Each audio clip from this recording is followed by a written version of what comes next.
দিন যত বাড়ছে একা থাকার ইচ্ছাটা কেন যেন বেড়েই যাচ্ছে। আসলে মানুষের জীবনটাই এমন, আর মেয়ে মানুষের জীবন তো আপনি যতই করবেন ততই কম হবে সবার জন্য। আসলে আসসালামু আলাইকুম, সবাই কেমন আছেন? আশা করছি সবাই ভালো আছেন। আমি আলহামদুলিল্লাহ ভালো আছি। আপনাদের মাঝে নিয়ে আসলাম আজকে নতুন আরেকটি ভিডিও, রান্নাবান্নার ভিডিও।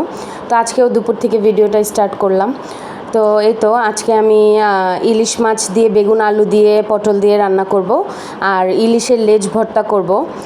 মাওয়া স্টাইলে বলবো না, এটা আমার স্টাইল পুরাটাই। মাওয়া স্টাইলে বললে ভুল হবে। তো এই তো কথা বলতে বলতে আমি আজকে মাছটা আগে ভাজবো না, মাছটা একটু পরে ভাজবো। মশলাগুলো দিয়ে আগে ভালো করে কষিয়ে নিয়ে আলু দিয়ে একটু কষাতে দিয়ে তারপরে আমি মাছগুলো ভেজে নিব। তো ওই তো আলুটা ওই পাশে আমি দিয়ে দিলাম কষার জন্য, কারণ যেহেতু আলুটা সিদ্ধ হতে একটু টাইম লাগে, তাই আমি আজকে এই কাজটাই করলাম যে ওদিক দিয়ে এটাও হয়ে যাবে, এদিক দিয়ে মাছ ভাজাও হয়ে যাবে, মানে শর্টকাট রান্না। আমি তো শর্টকাট বেশি পছন্দ করি, আসলে লেন্দি রান্নাবান্না আমার দ্বারা পসিবল না। তো এই তো মাছগুলো আমি ভেজে নিব আজকে, মাথা লেঞ্জা লেজ সব কিছু দিয়েই মানে রান্না করবো। লেজটা যেহেতু আমি ভাজবো, ভেজে একটু কড়া করে ভেজে তারপর ভর্তা করে নিব আর কি। তো এই তো মাছগুলো ভাজতে দিয়ে দিলাম। এখন আলুগুলো একটু কষানো হয়ে গিয়েছে, এখন আমি পটলগুলো আগে দিয়ে দিচ্ছি, যেহেতু আমি পটলগুলো ভাজি নাই, ভাজা ছাড়াই দিয়ে দিলাম আর কি।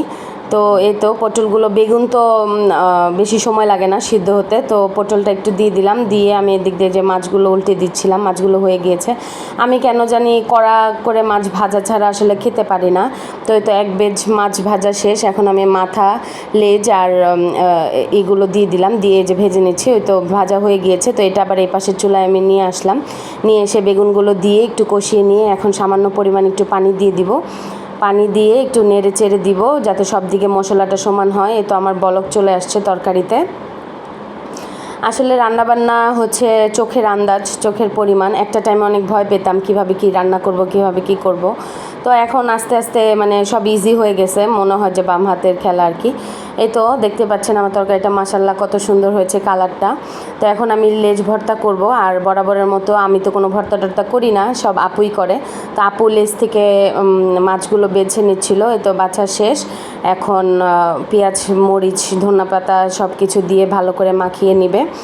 তো এই তো আপনাদের কাছে যদি ভালো লেগে থাকে আমার ভিডিওটা, সবাই লাইক কমেন্ট শেয়ার করবেন, আমাকে সাপোর্ট করবেন, আমার পাশে থাকবেন। আসলে আপনাদের সাপোর্ট ছাড়া তো অনেকটা দূর এগিয়ে যাওয়া সম্ভব না, তো আপনাদের সাপোর্ট অনেক প্রয়োজন। আমাকে সাপোর্ট করবেন আপনারা।